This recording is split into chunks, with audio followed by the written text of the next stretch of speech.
kita nanti di bulan Desember tentang yayasan. Baik Bapak Ibu sekalian, mohon izin ini saya akan share screen tentang bagaimana yayasan kepemilikan orang asing ya. Yang kemarin RUU Pertanahan kemarin bersambung dengan yayasan pada saat seminar yang lalu ini dilaksanakan dengan diskusi Rita, itu saya membawakan tentang yayasan asing. Sebentar saya cari dulu filenya.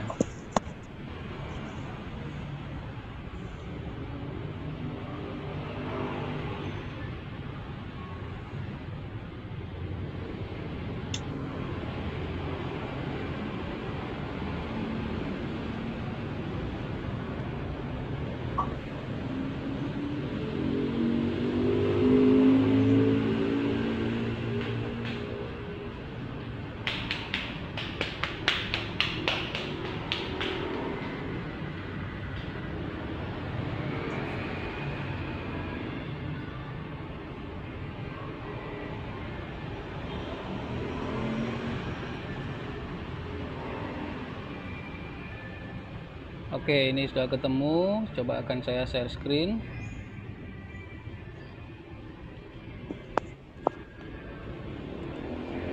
Ya, sudah terlihat ya Bapak Ibu sekalian filenya.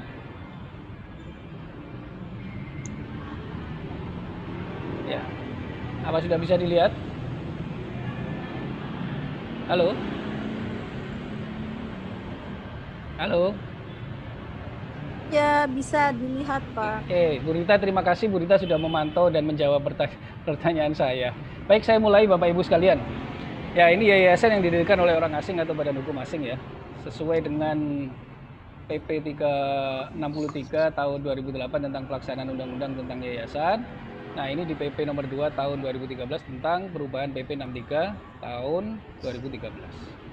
Ya, yayasan ini didirikan oleh satu orang atau lebih dengan memisahkan sebagian harta kekayaan pendirinya sebagai kekayaan awal. Nah, pendiri yayasan dilakukan dengan akta notaris dan dibuat dalam bahasa Indonesia. Nah, yayasan dapat didirikan berdasarkan surat wasiat.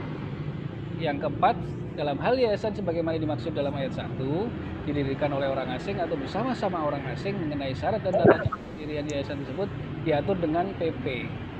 Ya, kita tahu bahwa dengan adanya Omnibus Law kemarin, investasi besar-besaran itu seperti ibaratnya keran ya, keran air yang dibuka secara luas, secara penuh, maka investasi besar-besaran itu akan masuk di Indonesia. Nah, ketika investasi itu masuk di Indonesia, maka akan dibarengi dengan berbagai macam perbuatan hukum yang ada di Indonesia. Salah satunya adalah pendirian yayasan oleh orang asing. Nah, selanjutnya dalam slide yang selanjutnya, mengenai orang asing ini juga harus ada tahu kekayaan yayasan yang harus dipisahkan dengan kekayaan pendiri ya. Nah, kekayaan awal itu biasanya memang ketika yayasan ini berasal dari Indonesia atau bukan milik orang asing, itu memang terkadang minimal kekayaan yayasan adalah 10 juta rupiah. Tetapi begitu masuk ke orang asing yang mendirikan, maka kekayaan awalnya adalah senilai 100 juta rupiah, dan ini termuat di dalam akte kita ya. Jadi harus diberitahukan kepada para pihak untuk menyetorkan kekayaan awal itu kepada masuk dalam akte kita. Nah, selanjutnya mengenai syarat dan tata cara pendirian yayasan oleh orang asing. Nah, ini kita lihat di pasal 10, orang asing atau orang asing bersama orang Indonesia dapat mendirikan yayasan sesuai dengan ketentuan undang-undang dan peraturan pemerintah ini. Ya, yayasan yang didirikan oleh orang asing atau orang asing bersama orang Indonesia, selain berlaku peraturan pemerintah ini, berlaku juga ketentuan peraturan perundang-undangan yang lain. Ya, sesuai dengan ketentuan peraturan undang-undang 16 dan juga undang-undang nomor 28. Selanjutnya, di dalam pasal 11 kita tahu bahwa yayasan yang didirikan oleh orang asing harus memenuhi persyaratan dokumen sebagai berikut. Nah, ini dokumen-dokumennya, yaitu identitas pendiri yang diberikan dengan paspor yang sah. Yang kedua, ini identitas pendiri jika orang asing harus memenuhi persyaratan, yaitu izin tinggal atau KITAS, ya, kartu izin tinggal sementara, yang mana ini nanti akan digunakan kepada setiap dia dalam melakukan kegiatan itu. Berikutnya, yang B, adanya pemisahan harta, yaitu kekayaan awal yang dipisahkan senilai 100 juta rupiah, dibuktikan dengan surat pernyataan pendiri mengenai keabsahan harta kekayaan tersebut. Lalu surat pernyataan pendiri bahwa kegiatan yayasan yang didirikan tidak merugikan masyarakat, bangsa, dan negara Indonesia. Ya, Bapak Ibu sekalian, ini persyaratan ini penting, harus dipenuhi dan dipatuhi oleh pendiri yayasan. Nah, berikutnya, yayasan yang didirikan oleh badan hukum asing harus memenuhi persyaratan dokumen sebagai berikut. Ini tadi ya, sudah ya, mengenai dokumen-dokumennya ini tidak harus, semuanya ini harus dipenuhi. Karena kalau nanti poin C ya, kita lihat di pada poin C, jika surat pernyataan dari pengurus ini tidak ada, dan nantinya dapat merugikan, kegiatan tersebut dapat merugikan masyarakat, bangsa, dan negara kita, maka yayasan ini bisa dibekukan. Begitu. Nah, yayasan yang didirikan oleh orang asing ini bersama dengan warga Indonesia, salah satu pengurusnya wajib dijabat oleh warga negara Indonesia. Nah, anggota pengurus yayasan yang didirikan oleh orang asing atau orang asing bersama orang Indonesia wajib bertempat tinggal di Indonesia. Nah, ketika orang asing ini bertempat tinggal di luar negeri, maka dia tidak boleh melakukan perbuatan hukum atas nama yayasan. Anggota pengurus yayasan yang berkewarganegaraan asing harus pemegang izin melakukan kegiatan usaha di wilayah negara Republik Indonesia dan pemegang kartu izin tinggal sementara yang tadi saya sebutkan, KITAS itu. Nah, kalau tanpa ini, mohon jangan dibuatkan aktanya. Nah, harus ada ini dulu, KITAS ini. Nah, berikutnya, anggota pengurus yayasan yang berkewarganegaraan asing yang tidak memenuhi ketentuan sebagaimana dimaksud pada ayat 3 karena hukum berhenti dari jabatannya. Dalam hal terjadi kekosongan anggota pengurus, maka ketua, sekretaris, bendahara dalam waktu selama 30 hari harus mengadakan rapat gabungan ya untuk mengisi kekosongan jabatan tersebut. Nah, selanjutnya, anggota pembina, anggota pengawas yayasan yang berkewarganegaraan asing jika bertempat tinggal di Indonesia harus melakukan namanya izin dulu kegiatan usaha di wilayah Republik Indonesia dengan kartu izin tinggal sementara. Dan yang kedua, anggota pembina dan anggota pengawas yayasan yang berkewarganegaraan asing yang tidak memenuhi ketentuan sebagaimana dimaksud pada ayat 1 karena hukum harus meninggalkan wilayah. Nah, ini wilayah negara Republik Indonesia. Nah, maka ini penting Bapak Ibu sekalian, ya. Jika tidak memenuhi ketentuan itu harus istilahnya dideportasi atau apa ya istilahnya ya, begitu. Nah, yang selanjutnya ini terakhir, nah, buku ini sudah saya tulis tentang serba-serbi yayasan dan problematikanya. Baik yayasan yang ada di Indonesia, ya, itu mulai dari unsur-unsur pendiriannya, filosofinya seperti apa yayasan itu. Kebetulan nantinya ini bisa bermanfaat bukan hanya untuk notaris, tetapi juga untuk pelaku dari yayasan tersebut. Dengan tebal 256 halaman, nah ini nanti bisa WA kepada saya. Kira-kira itu ya sedikit pembuka dari saya, pengantarnya. Kita bisa diskusi, tanya jawab. Kita sama-sama belajar di sini karena saya prinsipnya mendirikan ILC itu intinya untuk tamasya ilmu. Jadi kita ini di tengah pandemi ini bukan bertamasya kepada wisata yang lain, tapi bertamasya kepada ilmu-ilmu yang akan kita peroleh di sini. Ya. Baik Bapak Ibu sekalian, saya beri kesempatan untuk bertanya dengan cara raise hand, bisa langsung membuka mic dan kameranya agar kita bisa mengenal. Dan yang kedua, nanti kalau misalkan lewat chat harus saya lihat dulu karena di sini saya sendirian, tidak bersama dengan tim karena saya ingin prinsipnya menyebarkan ilmu yang sepanjang saya tahu, begitu ya. Silakan Bapak Ibu sekalian. Jika ada pertanyaan tentang yayasan ya, fokusnya ya.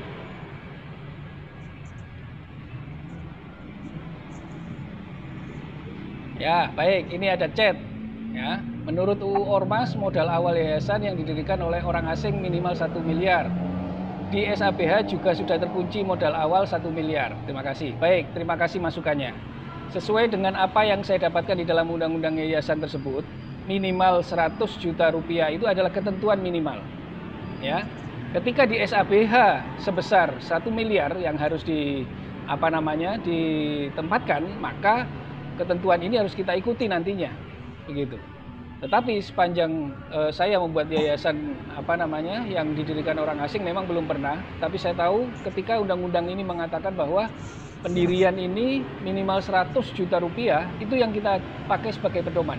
Bu Sarefa Ahmad, terima kasih atas masukannya, ya. Tadi intinya tetap kita masukkan nanti adalah dengan modalnya sebesar 1 miliar rupiah. Ini berdasarkan undang-undang ormas, tetapi kita harus mengacu kepada undang-undang yayasan, ya.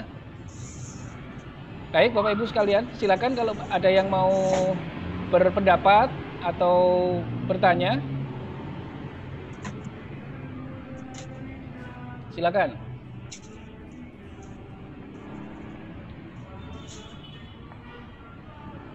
Ya, ini Bu Sarefa juga bilang lagi bahwa di SABH terkunci. Nah, apakah ini nanti bisa kita bicarakan dengan Kementerian Hukum dan HAM?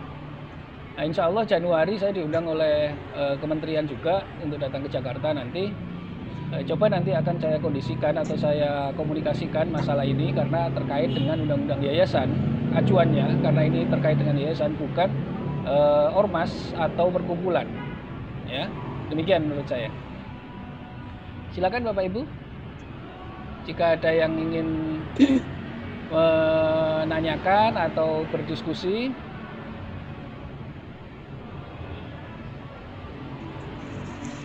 Mumpung ini istilahnya kita santai ya, program santai ini.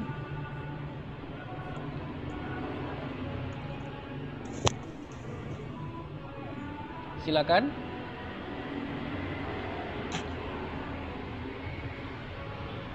Ada yang mau ditanggapi atau ditanyakan? Terima kasih Pak Indra. Dari siapa Ibu?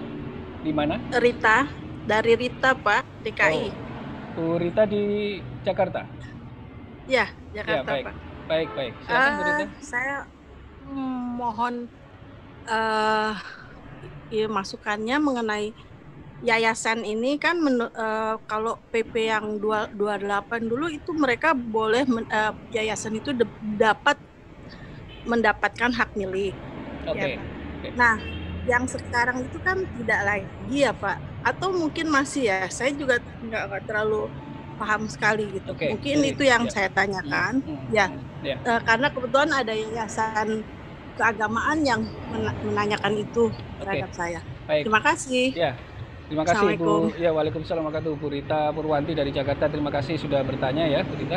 Jadi begini, berdasarkan PP 38 tahun 63 itu disebutkan bahwa badan-badan hukum yang boleh memiliki hak milik atas sebidang tanah.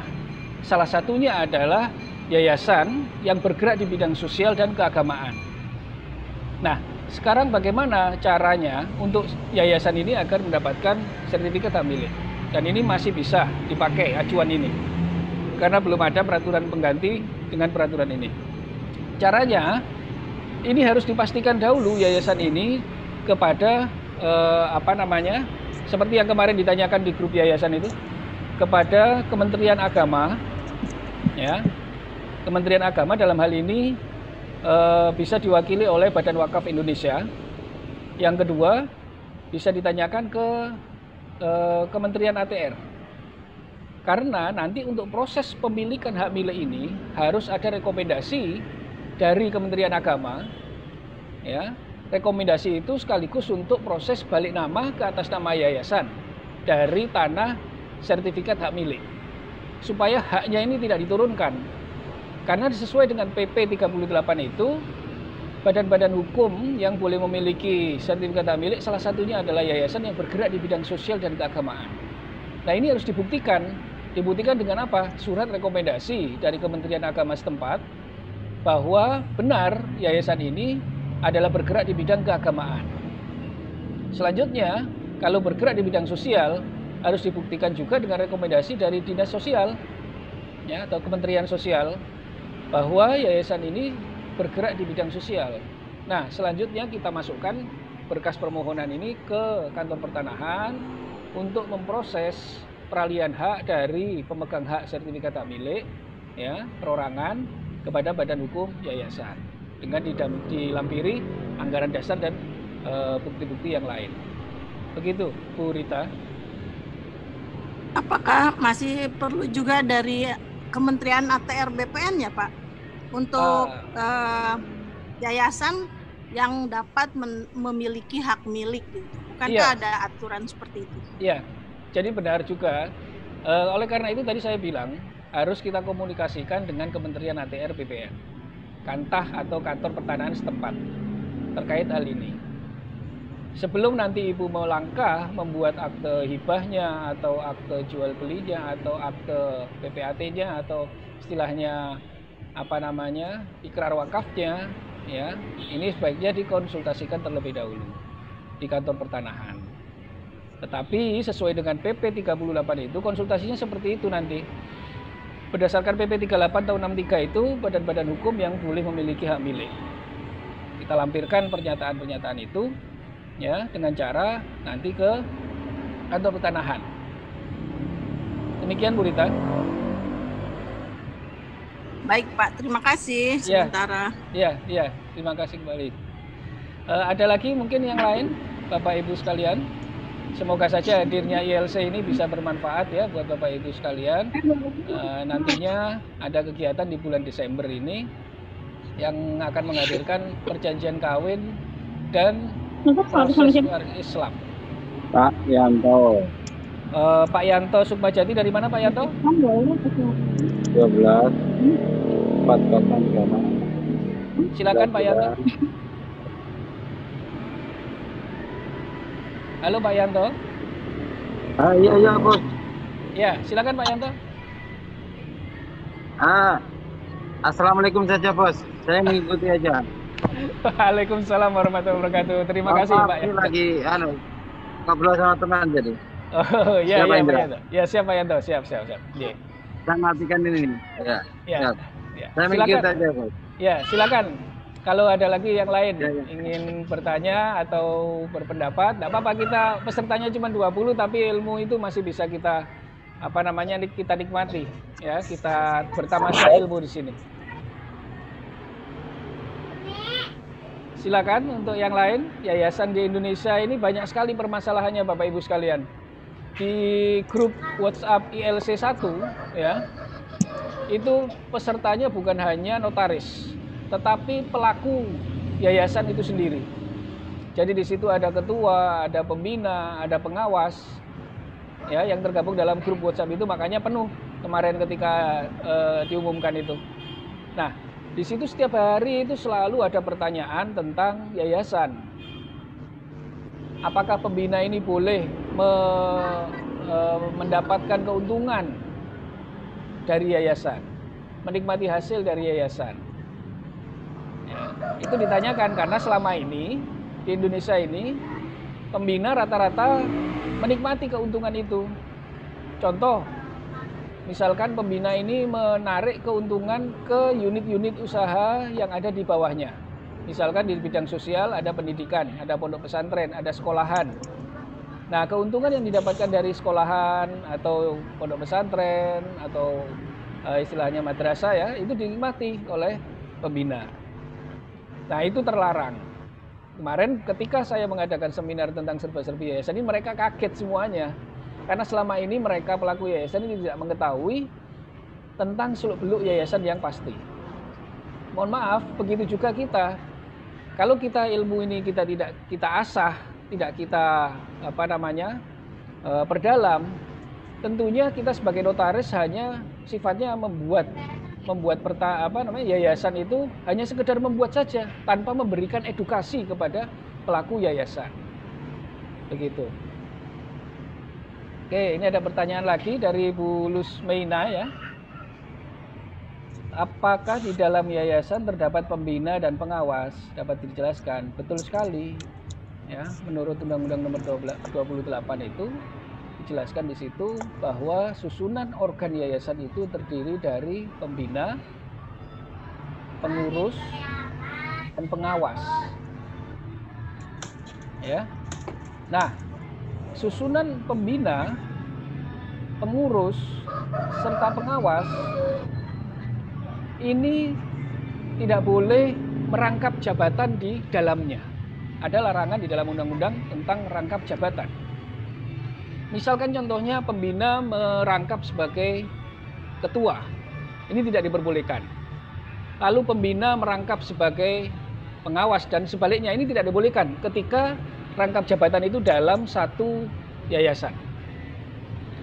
Tetapi ketika pembina ini mendirikan yayasan A, lalu dia mendirikan lagi yayasan B, ya, dengan posisi jabatan yang sama, ini tidak masalah. Di dalam undang-undang yayasan tidak ada larangan dalam rangkap jabatan di yayasan yang lain. Begitu ya. Baik, yang berikutnya, pengurus itu harus menjalankan kegiatan yayasannya sesuai dengan rule yang ada di dalam anggaran dasar. Begitu juga pembina. Nah, kekuasaan tertinggi di dalam yayasan ini adalah di pembina. Ya. Ini yang sering terjadi ultravirus di sini, kesalahan-kesalahan. Nah, karena pembina ini merasa menguasai, karena merasa punya istilahnya kedudukan yang tinggi, akhirnya ada permasalahan kemarin di Jakarta yang saya selesaikan yayasan itu. Jadi ada pembina yang membeli tanah di atas namakan pembina. Sementara kekayaan itu dari kekayaan yayasan. Nah, ini akhirnya ketika pembina ini meninggal, ya, pembina meninggal, tiba-tiba dibalik namalah ini ke atas nama ahli waris dari pembina. Nah, kemudian yayasan ini menggugat karena merasa menggunakan keuangan yayasan. Ya, demikian mungkin yang saya bisa jawab. Selamat bergabung Mbak Yuyun Yulianti, bisa menjawab saya. Assalamualaikum Mbak Yuyun. Mbak Yuyun ini adalah tim dari ILC, ya, yang kemarin menjadi moderator. Selamat bergabung Mbak Yuyun.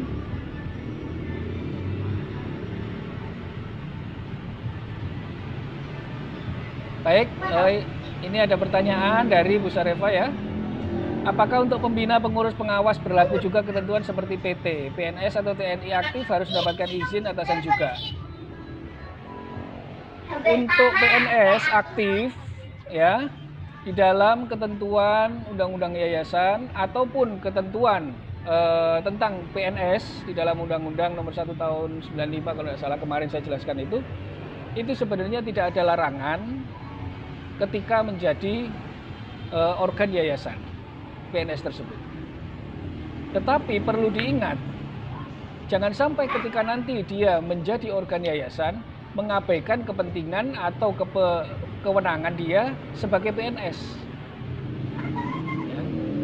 Nah, ketika sudah ada izin dari atasannya, maka dia boleh untuk TNI dan Polri.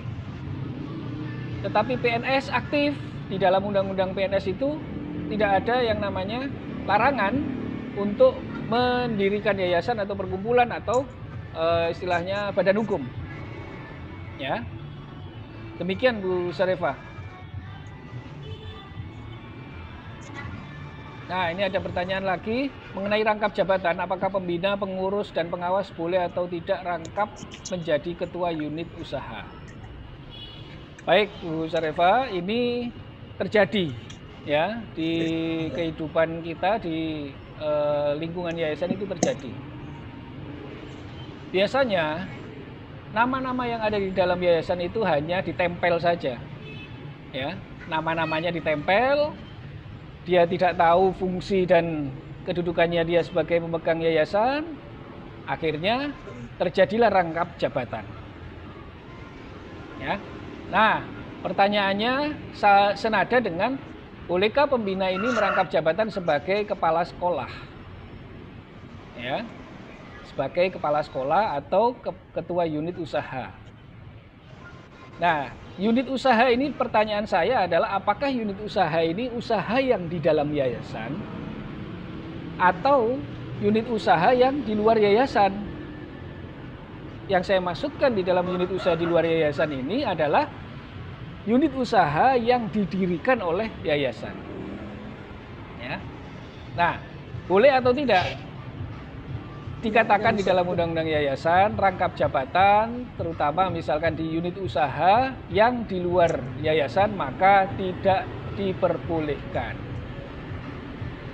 Ya. Di rangkap jabatan di unit usahanya. Misalkan contohnya adalah pembina ini merangkap sebagai direktur PT, sebagai wakil direktur PT, ya, atau sebagai komisaris, ini dilarang. Yang diperbolehkan adalah organ yayasan ini kalau untuk PT adalah sebagai pemegang saham, ya, hanya penyetor modal pemegang saham. Dia sebagai direktur, wakil direktur tidak diperbolehkan. Nah, kalau misalkan pembina ini sebagai ketua unit usaha atau sebagai kepala sekolah, ya, kita lihat dulu di sini apakah dalam rapat pembina ini apakah disetujui mengenai kedudukan tersebut. Yang pertama itu di dalam rapat yayasan, ya, karena ini pertanyaannya adalah pembina, pengurus, pengawas. Disetujui atau tidak dalam rapat yayasan? Kalau misalkan disetujui, silakan. Tetapi jangan sampai dia ultra vires, menyalahi kewenangan yang diberikan. Contohnya apa? Kemarin pembina merangkap sebagai ketua atau kepala sekolah, akhirnya dia mencari keuntungan di sekolahan tersebut untuk pribadinya, walaupun dengan dalil dia mengatasnamakan yayasan.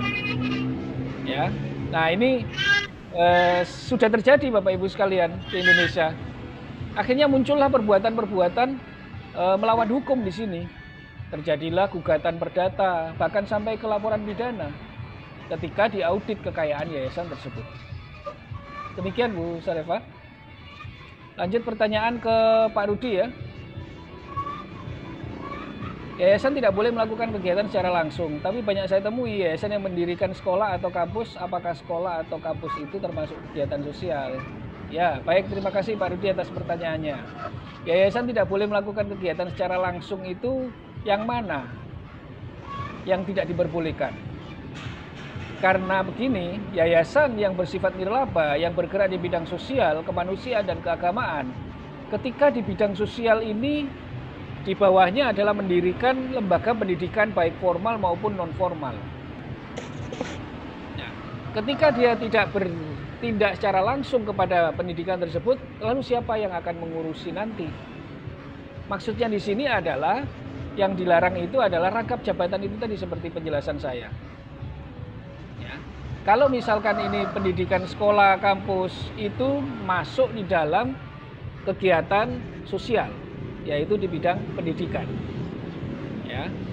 Nah, di sini nanti ketika ketentuan-ketentuan tentang yayasan itu dipatuhi, tentunya yayasan itu akan berjalan sesuai dengan rel yang ada. Nah, ketika yayasan ini sudah keluar dari relnya, maka bagi kita notaris, ya, harus senantiasa memberikan edukasi kepada klien-klien kita atau penghadap-penghadap kita yang akan mendirikan tentang yayasan. Nah, edukasi-edukasi itulah perlu akhirnya bisa dijalankan oleh yayasan yang tidak sampai melanggar aturan hukum yang ada. Karena kita tahu Bapak Ibu, yayasan kalau sedang masih kecil ini orang akan getol memilikinya. Tapi ketika yayasan ini sudah besar, ya, tentunya akan banyak kepentingan di dalamnya. Sehingga kepentingan-kepentingan itu akhirnya dilanggar, terjadilah pelanggaran-pelanggaran. Ya. Demikian Pak Rudi, mungkin nanti kita bisa diskusikan kembali ini. Saya lanjut lagi ke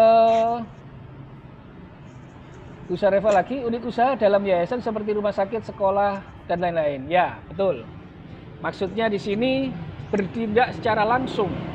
Ya, bertindak secara langsung ini ketika dia mendirikan usaha, unit usaha di dalam yayasan yang masuk di dalam kegiatan yayasan. Nah, boleh tidak? Ya boleh saja. Tetapi harus tahu dulu rule dari kewenangan-kewenangan dari pembina, pengurus, serta pengawas ini ketika dia bertindak secara langsung. Tetapi untuk kepengurusan yayasan, di pengurus yayasan, dia mengurus yayasan itu secara luas, secara keseluruhan, bukan hanya pada unit usaha saja. Tetapi pengurus yayasan ini mengurus yayasan secara keseluruhan. Kita lihat kewenangannya pengurus, kita lihat juga kewenangannya pembina, serta kita lihat kewenangannya dari pengawas. Ya, demikian mungkin. Terima kasih Bu Alis Elewati Anggen ini dari Surabaya, Bu ya. Matur nuwun, Bu. Selamat pagi, Pak. Selamat menjelang siang. Bu Ali. Sukses selalu ya, Pak. Amin, matur nuwun, Ibu. Sama. Saya lanjut pertanyaan lagi. Apakah notaris boleh menjabat salah satu organ yayasan yang aktanya dibuat oleh rekan notaris lain? Boleh. Ya, saya katakan boleh. Kita lihat di dalam Undang-Undang Jabatan Notaris, yang dilarang notaris itu adalah notaris yang membuat akta untuk dirinya sendiri. Atau misalkan dia termasuk di dalam organ yayasan itu, kita buat sendiri aktanya. Nah, itu yang tidak diperbolehkan. Tetapi notaris ditunjuk oleh orang lain untuk menduduki jabatan di organ yayasan, ya, maka diperbolehkan dengan cara dia tidak membuat akta untuk dirinya sendiri. Artinya apa? Dibuat di hadapan notaris lain. Nah, ini yang saya lakukan, Bu Devarita ya, yang saya lakukan ketika saya ditunjuk sebagai Ketua Umum Yayasan Rodotul Ilmi. Akhirnya saya meminta kepada rekan notaris lain untuk membuat aktanya. Karena posisi saya waktu itu sebagai ketua umumnya. Ya. Walaupun dalam notabene saya notaris, tetapi ketika ditunjuk sebagai organ yayasan, maka akta ini saya berikan kepada notaris lain. Demikian Bu Deva. Baik Bapak Ibu sekalian, ya, saya mengucapkan banyak terima kasih dan semoga saja hadirnya ILC ini bisa bermanfaat untuk kita semua, dan kiranya masalah-masalah yayasan ini memang sangat pelik ya. Kalau kita lihat sementara ini, permasalahan ini, yayasan ini nih jarang sekali dikupas oleh oleh organisasi. Akhirnya apa? Ya mohon maaf, notaris itu hanya mengetahui tentang bagaimana cara membuat yayasan, ya, sampai terbit SK-nya, tetapi tidak tahu permasalahan yayasan di dalamnya. Ketika nanti kita mendapatkan pertanyaan dari klien kita yang mendirikan yayasan, bagaimana kita bisa menjawab dengan baik kalau ilmu yang kita miliki ini tidak kita asah. Nah, oleh karena itu Bapak Ibu sekalian, nanti bulan Desember ya, insya Allah saya bersama Pak Winanto nanti akan membawakan perjanjian kawin. Pak Winanto di perjanjian kawin di sesi keduanya, saya di sesi pertamanya tentang hukum waris Islam. Nah, ini juga sangat sulit sekali dan banyak yang belum tahu juga ketika nanti ada pembagian waris secara Islam bagaimana. Karena banyak di Indonesia ini mayoritas beragama Islam, tentunya ada yang berkeinginan untuk membagi warisnya secara Islam. Nah, ini nanti bagaimana akan kita kupas di ILC di bulan Desember bersama dengan Pak Winanto untuk masalah perjanjian kawinnya. Ya. Lalu ada juga nanti properti syariah. Ya, bagaimana ketika investasi ini bersifat properti, karena di tahun 2000-an bank syariah ini sedang booming. Ya, sampai hari ini sedang booming. Maka dari itu bagaimana properti syariah ini ketika melakukan transaksi syariah berdasar atau berbasis syariah, begitu. Ya. Yang ketiga nanti tentang yayasan. Ya, Bapak Ibu sekalian, saya harapkan tetap hadir, tetap semangat untuk mengasah ilmu, tetap senantiasa mengikuti agenda-agenda ILC yang mana memberi manfaat kepada masyarakat secara luas, tidak hanya notaris saja tetapi masyarakat secara luas. Ya. Baik Bapak Ibu sekalian, ada pertanyaan lagi atau tidak ini? Kalau memang tanya Pak. Ya, silakan Pak. Tanya Pak Indra. Silakan Pak Latif. Ya. Ya, misalnya yayasan punya ide untuk membuat unit usaha. Ya. Kemudian modalnya kurang cukup kan. Kemudian membuka modal atau mungkin saham ya ke masyarakat. Itu sebaiknya posisinya gimana Pak Indra? Membuka usaha pinjaman unit modal. Usaha berarti di luar yayasan, tapi dengan harapan hasilnya sebagian untuk masuk income ke yayasan gitu, operasional yayasan. Ya, baik Pak Latif. Ya, Pak Latif dari mana ini Pak Latif? Saya dari Yayasan Miftah Darus Saadah dari Banjarnegara. Masya Allah. Ya, ini coba ya Bapak Ibu sekalian ya. Kita langsung masuk ke pelaku yayasan di sini. Bukan hanya notaris saja, tapi langsung ke pelaku yayasan.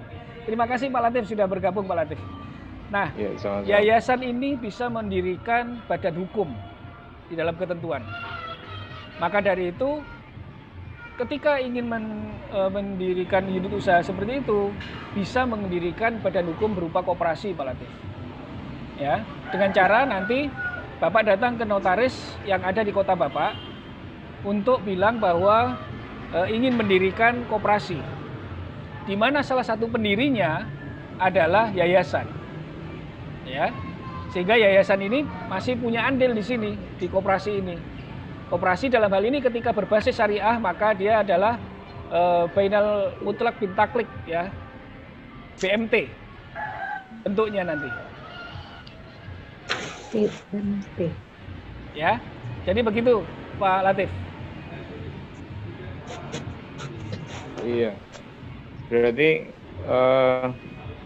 untuk teknisnya berarti dibahas di perusahaan tersebut ya? Iya. Seperti pembagian keuntungan dan seterusnya. Betul. Jadi nanti ada istilahnya kerjasama antara yayasan dengan koperasi. Di kerjasama itulah nanti diatur teknis mengenai pembagian keuntungan, berapa modal yang disetor kepada yayasan. Ingat Pak Latif, kekayaan yayasan yang boleh disetor untuk membuka unit usaha lain adalah maksimal sebesar 25% dari kekayaan yayasan. Tidak boleh lebih. Karena ketentuan yayasan kekayaan itu, kekayaan tersebut dari mana Pak Indra yang 25% itu? Kekayaan yayasan yang dimaksud di sini adalah kekayaan yang diperoleh yayasan dasar asalnya dari hibah, dari wasiat, dari perolehan lain yang tidak melanggar aturan undang-undang yang masuk di dalam yayasan. Oleh karena itu, Pak Latif dan Bapak Ibu sekalian, ketika ada yayasan yang ingin memasukkan kekayaan berupa aset tanah yang dibeli oleh yayasan, maka harus dibuat akte perubahan anggaran dasarnya supaya aset ini masuk di dalam anggaran dasar yayasan.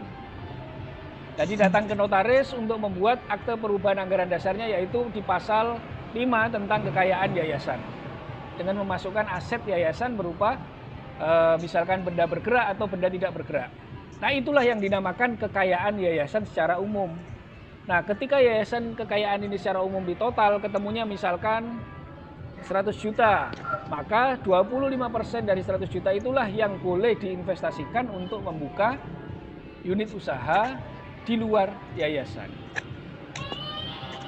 Demikian Pak Latif. Ya.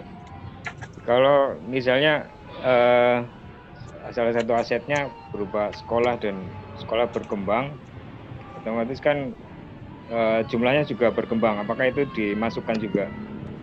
Betul Pak, karena setiap tahun kita harus mengevaluasi kekayaan itu ya. Ketika sekolah yang tahun pertama didirikan ini siswanya atau gedungnya, siswanya hanya 10 orang. Gedungnya cuma 1. Yang dimasukkan di dalam aset yayasan cuma 1 gedung. Di tahun berikutnya siswanya bertambah, gedungnya lagi tambah lagi. Nah, ini dimasukkan di dalam aset yayasan. Supaya apa? Supaya nanti ketika terjadi konflik, aset ini terselamatkan Pak, kalau atas nama yayasan. Beda dengan aset yang diatasnamakan pribadi. Kemarin saya dapat orang bertanya kepada saya dari Bangka Belitung. Jadi aset ini sekarang menjadi konflik of interest dari pengawas yayasan. Begitu. Nah, Ya, pengawas ini merasa memiliki karena asetnya atas nama pengawas. Nah, ini jangan sampai terjadi, Pak Latif dan Bapak Ibu sekalian, ketika nanti memberikan edukasi kepada para pemohon. Aset-aset ini harus kita atasnamakan yayasan. Jangan sampai diatasnamakan pribadi pembina atau pribadi organ yayasan. Demikian Pak Latif.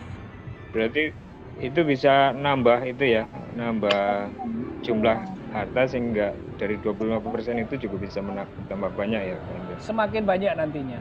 Karena semakin dari tahun ke tahun kita audit harta itu.